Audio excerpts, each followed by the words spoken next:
What if I combined the little ghost from Hollow Knight with a charm? Well, it would look something like this. I ended up getting this idea from H of Slow Decay. They did this with Hornet and combined her with her 7 crest. And well, there's definitely over 40 charms in the game, and I decided to redesign all my favorite ones, starting off with Wayward Compass. This charm whispers its location to the player whenever a map is opened, allowing wanderers to pinpoint their current location. This has to be one of the best charms in the game because knowing where you are in the big open map can be very useful, especially when you're down in the royal waterways. It can get pretty annoying when you're not having this on. I decided to add a straw hat inspired by the charm itself and necklace as the compass. The cloak is also a simple design, having metal parts of the compass charm as the frame of the cloak, and honestly, this redesign has to be one of my favorites on this list. We are now moving on to Sprintmaster charm. This charm increases the running speed of the player, allowing them to avoid danger or overtake rivals, which in my opinion is a really good charm because the map is so big that this definitely helps with the pacing of the game. I decided to mimic the charm on the way it looks, but I also added angel wings and a lightning bolt on the skull to signify the speed that you get from moving around. This is the final result.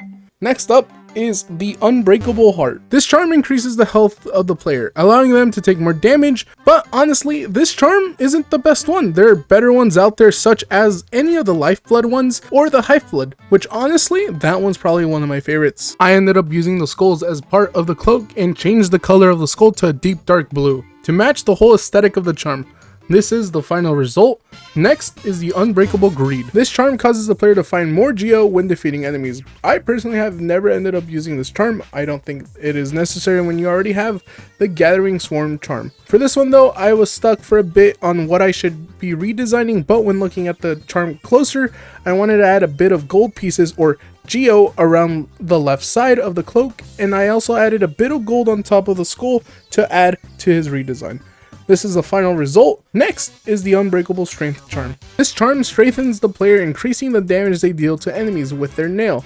I found this super useful during bosses because having this combined with other charms such as Quick Slash, Mark of Pride, or Long Nail, it makes this charm way too OP. For this one though, I wanted to change the skull to a pointier look. I also did this for the body and sword. I added a hint of purple on the edges. This is the final result. Next up is the Thorns of Agony. This charm senses the pain of its player and it lashes out against the world around them. When taking damage, it sprouts thorny vines that damages nearby foes. I ended up using this charm a lot during the game and it's probably one of my favorites. I took inspiration from its attacking animation and made the design into a whole cactus with spikes going everywhere and added a little pink plant growing on its skull. This design was probably one of my favorites for sure out of the bunch. But next, it's Defender's Crest. This is a unique charm bestowed by the King of Hollowness to the most loyal knight, scratched and dirty but still cared for. This causes the player to emit a heroic order. I think this is one of the funniest crests of all time, but I really just never ended up using it. I only used it for laughs and giggles. I decided to mimic the Doug Defender design and make the little ghost into his little brother. I added his spiky horns as the main part of the skull. This is the final result. Next is the Glowing Womb charm. This charm drains the soul of its player and uses it to birth hatchlings. The hatchlings have no desire to eat or live and will sacrifice themselves to protect their parent. I have personally never used this charm, but it seems cool. I just ended up mimicking the charm with its long nose and added the puffy feathers to the little ghost, and honestly the redesign wasn't as bad as I thought. Next up is Deep Focus. This charm naturally formed with a crystal over a long period. It draws in soul from the surrounding air. The player will focus soul at a slower rate, but the healing effect will double. I have used this charm at least once and it's not my favorite, but the design for the charm was good, so I decided to draw it. I changed the eyes to a more diamond shaped and did similar details from the charm to the cloak with the crystal in the middle. This is the final result. Next up is Johnny's Blessing. This charm is blessed by Johnny, transfigures vital fluids into blue lifeblood. The player will have a healthier shell and can take more damage, but they will not be able to heal themselves by focusing soul. I personally haven't used any of the lifeblood charms, but for the redesign, I went for the skulls in the middle of the cloak, and I also wanted to do a similar framing from the charm to the cloak. I also had the idea to make the sword out of lifeblood. This is the final result.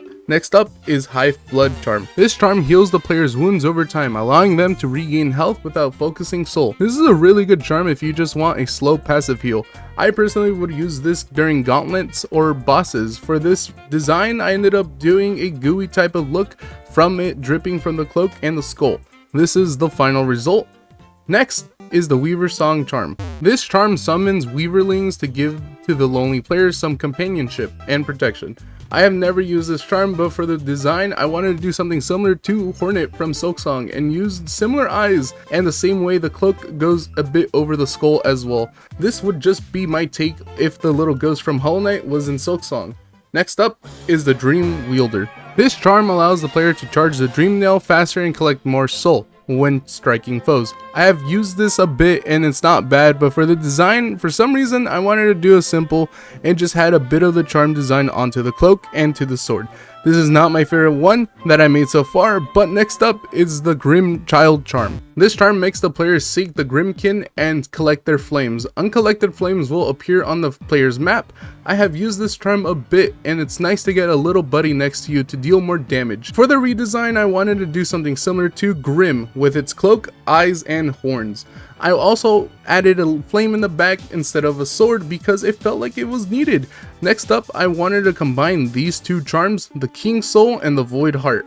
The King's Soul is a holy charm symbolizing a union between higher beings. The player will slowly absorb the limitless soul contained within. And the Void Heart is an emptiness that was hidden within, now freed, unifies the void under the player's will. For the redesign, I wanted to do a half and half split. I also decided to do mask markings on there, and I think I did a good job on the redesign. This is the final result, but did you know that 99.7% of you are not subbed?